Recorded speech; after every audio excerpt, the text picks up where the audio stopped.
John Eric Sullivan and the Miami Dolphins have already made one trade this camp, adding Caden Wallace. Well, they might be interested in doing another.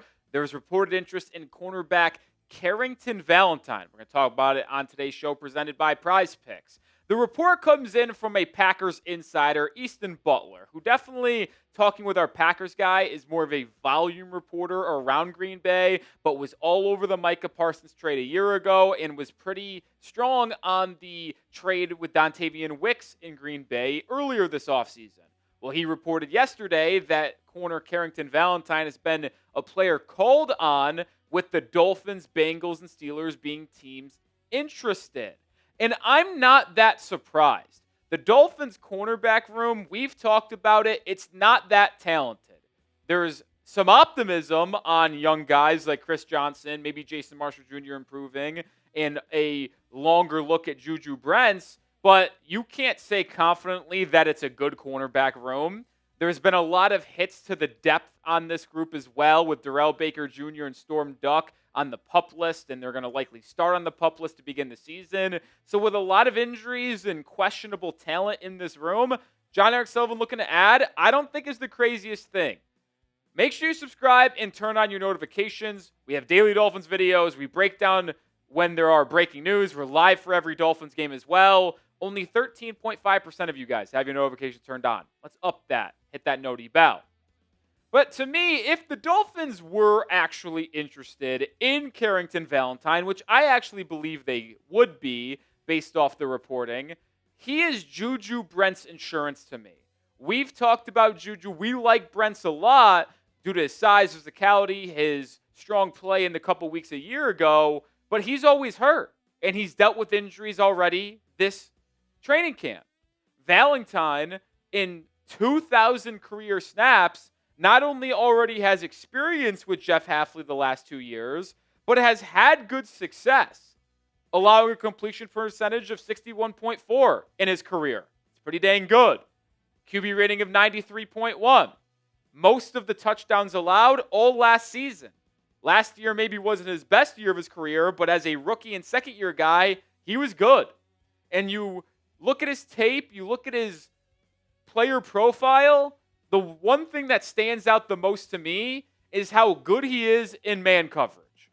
He's relatively solid in terms of his physicality at the line of scrimmage when in press. And when he's in man, I think it's phenomenal. You look at his man coverage stats in his career, the completion percentage allowed a year ago in man coverage, just flat out ridiculous. That is sub 40% in man coverage last year. That is unbelievable. He only allowed, by the way, 2 touchdowns in his career while in man. Compared to his QB rating, look at it, always under 100. He is very, very good when he is told, go out, guard your guy in man. Now, he's average in zone. I'm not going to lie and say he's good. I'm not going to come up here and say he's bad. I think he's just an average corner in coverage when you look at his tape and his numbers when in zone. But he is significantly better as a man corner. It's no surprise to me either that Miami could be interested in Valentine because he is long, 6 foot. He is physical at the line of scrimmage. He is an athlete. Look at the speed and explosion grades. Elite when he was coming out of college 3 years ago. So his strength in man, his athleticism, this is a Sully Hafley corner. And it makes sense considering he's on a team currently that was drafted by John Eric Sullivan and coached for 2 years by Jeff Hafley. So the Dolphins may be looking at the position, grabbing someone that's familiar with Hafley's scheme and has played well in that scheme. Well, that makes the transition so much easier. More on Valentine in a moment. Today's show, though, is also sponsored by SeatGeek. You want to get out of the house? Go to a Dolphins game. SeatGeek is the best way to do that. 35+ million downloads. #1 rated ticketing app. There's no fugazi. You get to see your vantage point from the app to where you'd be sitting. They've got green, yellow, red when you're looking at seats, so you know what is a good deal, what is a bad deal, what's an average deal. They also are the MLB ticket marketplace, so they will instantly fulfill your tickets after you purchase. Dolphins have 2 weeks in a row. They're at home for the preseason. Giants and Falcons. Go grab your tickets if you're in the area and go see your first look at Miami. I've got a code for you guys as well. Use code CHAT10 for 10% off your next set of tickets at SeatGeek. That's 10% off any tickets with promo code CHAT10. It's not just new users. If you already have an account and you haven't used the code CHAT10, go do it right now so you get 10% off your next set of tickets. Also, check out the description and comments of today's show where you can click on the link that I have there for the code to automatically be added to your account. Appreciate SeatGeek for sponsoring the show. I like what Valentine brings to the table as a coverage corner, specifically in man. The main concern with Valentine and the reason why he might be expendable for Green Bay going into his final year is that he is not good in run support. He is a very poor tackler, and he is not someone that plays the run game that well. I know it's PFF, but you look at his run defense grade in his career, sure it has improved year over year. It's not good, though. Never eclipsing the 60 mark. And he had a career-high missed tackle rate this past season at 22.7%. That number has gone up every year of his career as well. And it's not just the run game where that can be a legit concern with Valentine. Allows a decent amount of yak. Allowed about 400, 500 yards almost every year of his career. 100 of those on yak every single season. So if he gives up a catch, I'm not going to say every time, but maybe 1/4 of the time, the receiver who makes the play is getting by him or continuing upfield for 5, 6, 7 yards. It's obviously not ideal. You don't want to give up more there. Let me know. Would you trade for Carrington Valentine after we've talked about his strengths, a little bit of his weaknesses? Why for yes and for no? Even though there is concerns about the tackling, I think Miami should absolutely be interested in a potential Carrington Valentine trade, but it really does depend on the price. And I think a good measuring stick for what he could be valued at in a potential trade is a deal that Green Bay made earlier on this offseason. We talked about Dontavian Wicks earlier. Well, he was traded from Green Bay to Philadelphia. Valentine is CB3 potentially on this roster in Green Bay, maybe CB4. Dontavian Wicks was wide receiver 4 before they traded him away. He was behind Watson, Golden, behind Jaden Reed as well. And the Packers got a 5th and 6th back from Philadelphia. Is Wicks more valuable than Valentine? I lean yes, wide receivers usually are. So instead of a 5th and a 6th, I think the price on Valentine would probably be just a straight-up 5th-round pick, whether it be in 2027, 2028. Our Packers host, Joey Peterson, shout out Joey, agreed. Miami, if they were interested in that price, does have 2 5th-rounders this upcoming draft. One of their own, one from Pittsburgh. They have a pick in every round of this draft, 2 in the 5th. They could add more by making trades at the deadline. We'll cross that bridge when we get there in October, depending on how the season progresses.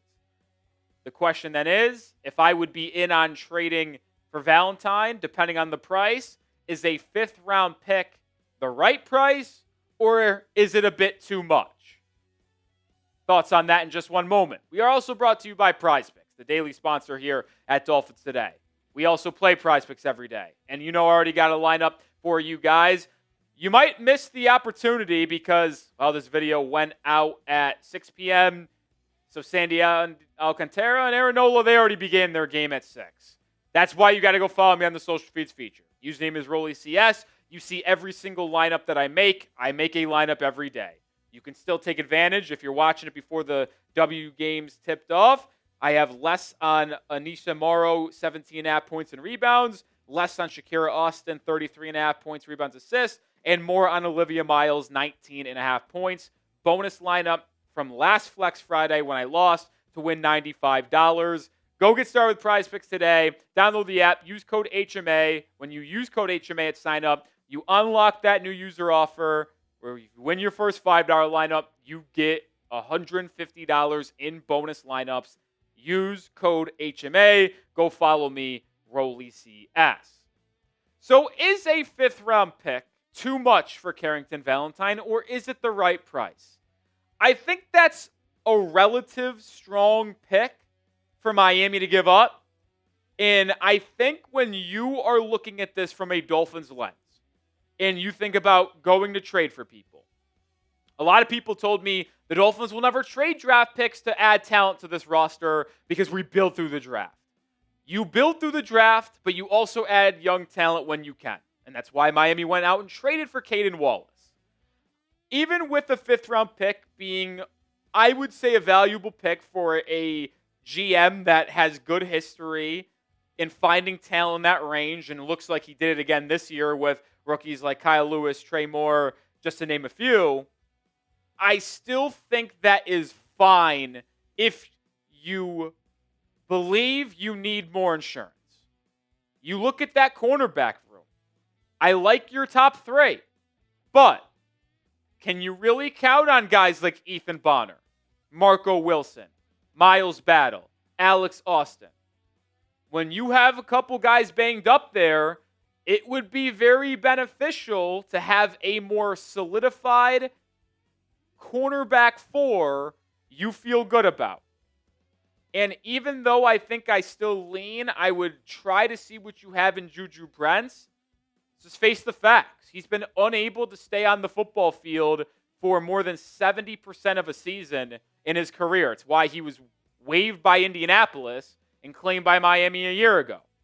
So with so many question marks surrounding Juju Brents, with Valentine, he knows Jeff Hafley's system.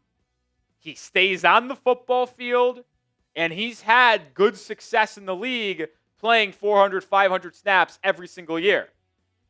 I would be willing to trade another 5th round pick to get Valentine. Another reason why, he's just about to turn 25.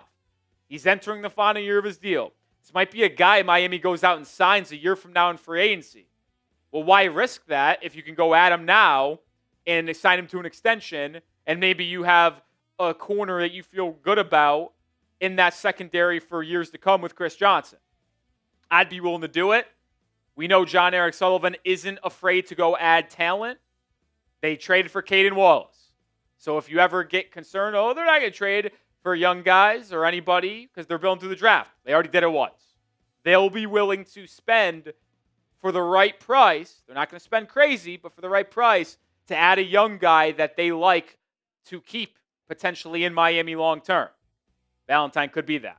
If they do make a move, we'll have you covered over on social media before we make a video here. So go follow us on Facebook, Twitter, Instagram for more coverage of the Dolphins outside of our YouTube show.